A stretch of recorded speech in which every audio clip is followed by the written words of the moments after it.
लोग यहाँ इकट्ठा भइल बाड़ा जा और ये शहर में भी हमारे भोजपुरी भाषा के बोले वाला, सुने वाला, समझे वाला इतना तादाद में बाड़ा जा हो भैया, करेजा चौड़ा हो गया आप लोगों के देख के। इसलिए मैं बोलता हूँ कि जय हो भोजपुरी, जय भोजपुरिया समाज, जय माता दी, जय हो। और जितने हमारे सेना के जवान यहाँ पे मौजूद हैं, जितने भी हमारे मीडिया से भाई लोग यहाँ आए हुए हैं, और मेरा एक डायरेक्टर है भोजपुरी फिल्मों का सचिन, एक जोरदार ताली हो जाए हमारे भाई के नाम पे। बड़ा अच्छा लगा है यार यहाँ का लोकेशन, प्राकृतिक नेचुरल जो खूबसूरती है ना। एयरपोर्ट से यहाँ आते वक्त मेरा मन किया कि मैं एक फिल्म का शूटिंग यहाँ भी करूंगा।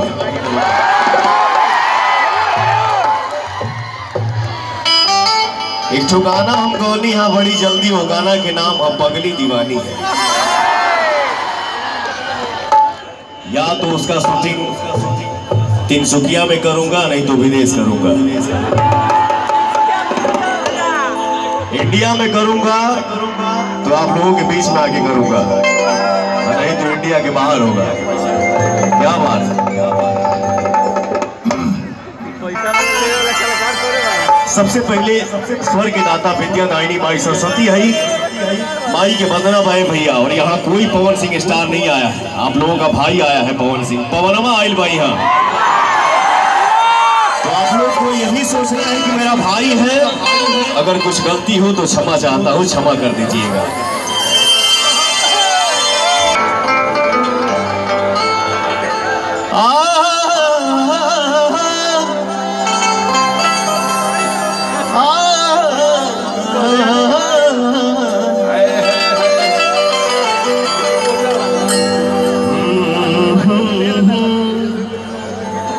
अरे यार बॉक्स के सामने से हटो ना भाई, बॉक्स के सामने से हट जाइए। हेलो हेलो हेलो हेलो, मंच पे दो ना यार, मुझे समझ में नहीं आ रहा मैं क्या गा रहा हूँ।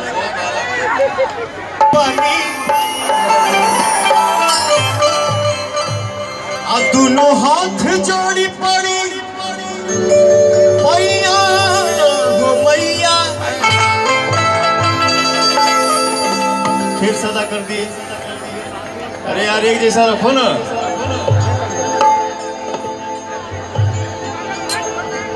बुधिया के हिन बनी, वाह क्या बात, जैसा सजाए थे वैसा कर दो भैया। दुखिया में दीन बनी, ना पूरा पढ़ानी पढ़ैया।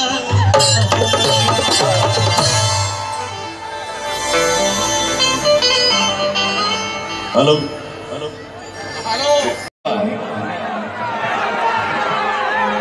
अब बताओ। अच्छा इतना साउंड आवता कि एगो नहीं क्या, पूरा खिचड़ी आ रहा है। तो मैं कहां से समझूं आप क्या बोल रहे हो। अब देखिए कितना दिक्कत हो रहा है यार। चलिए ठीक है, आइए।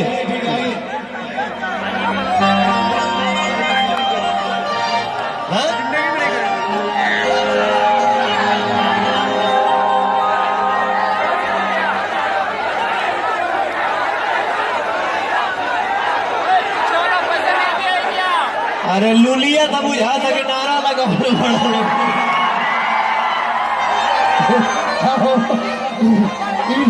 लुलिया हिया कहाँ के, अब तक अगर पता ना चला।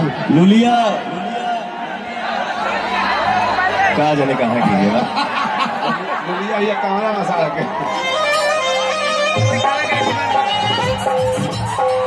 ए भैया, लुलिया का पहले हमें को बात बता दी कि बीबी जेठ के घरों में होली, बीबी जेठ के घर होली, सरहज कागजी बदाम होली,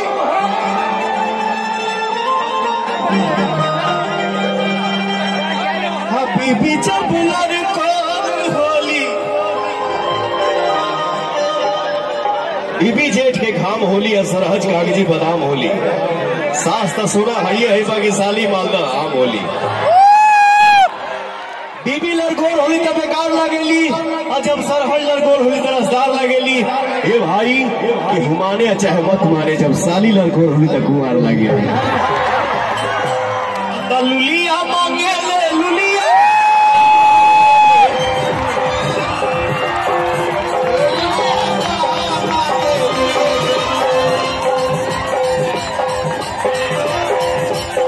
हमारे जितने भाई एक सेकेंड मैं सारे भाइयों का एनर्जी देखना चाहता हूं 10-20 हजार भाई हमारे बैठे हुए हैं और 500,000 भाई हमारे खड़े हैं। किसके ताली में ज्यादा जोश मैं देखना चाहता हूं। नहीं अभी जो बैठे हैं वो नहीं बजाएंगे, जो खड़े हैं वो बजाएंगे। लुलिया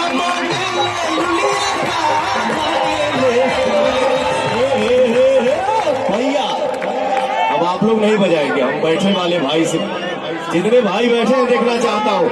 लुलिया लुलिया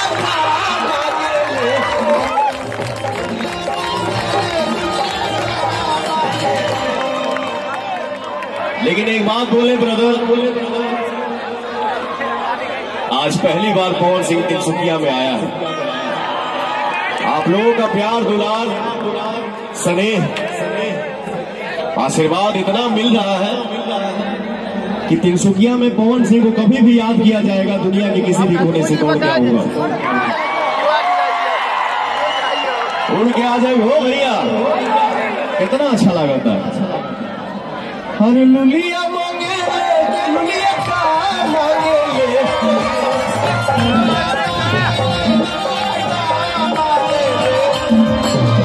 अरे लाइटवा जलाता हो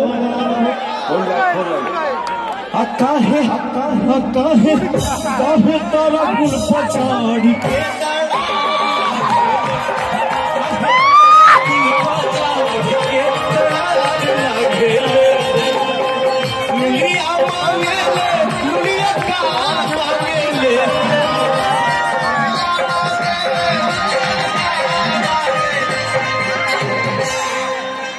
गाना तो हम गाए ही है, गिराते दिया बुता के पिया क्या क्या किया,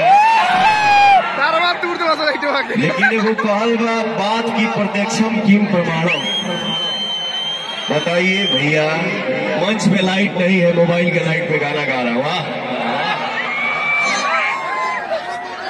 अरे तारवा तू तो बचा भैया, जब मुँह ना लोग भी तगा के क्या फायदा। तरी गावा जाता हमारे साथ के गाना गाई लुलिया मांगे ले लुलिया का मांगे ले।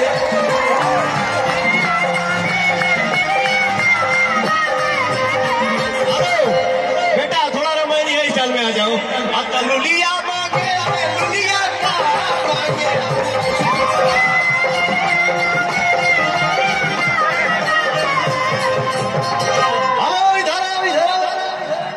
लुलिया हमारे जैसन मोहर भक्त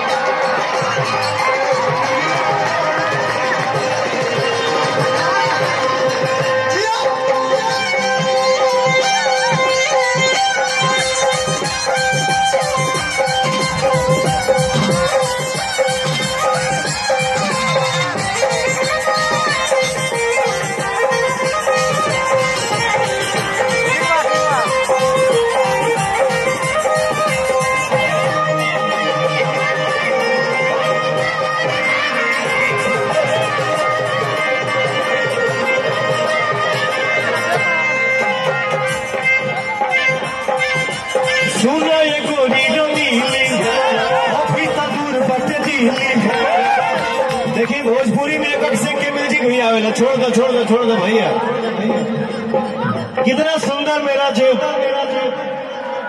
रिश्ते में साले लगते हैं। मेरा दुलरुआ सार है, बोलो एक बार भैया, छोटे भैया भाषण के भैया पापा जी क्या कर पापा जी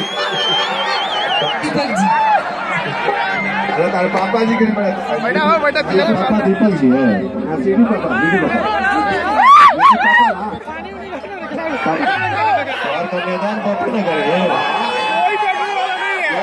जोड़ा जोड़ा चाबी या सोना कांची है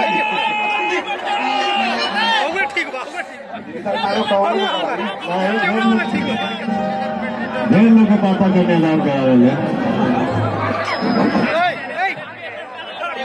सारे कुल बार तोड़ देता हूँ। क्या करेगा? देखिए हमारा छोटू एक म्यूजिक बीच में कैसा देता है। ब्रदर आप रुक गए। लाइट लाइट लाइट छोड़ा होने लाइट की जाए। सुनो ये गोरी रंगीली तुम्हारा जो टाइमिंग है ना खिसक गए हो। सुनो ये गोरी रंगीली अभी तो दूर बटे दिल्ली राजा के राजा में ताजा मिठाई खाए के खाबो न मिली।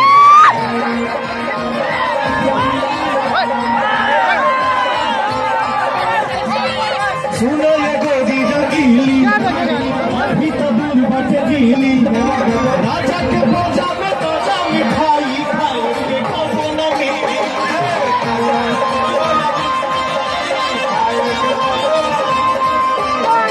लुलिया मांगे लुलिया का लुलिया मांगे लुलिया का मांगे काहे जरा जवानी ये बाल फाले काहे जरा जवानी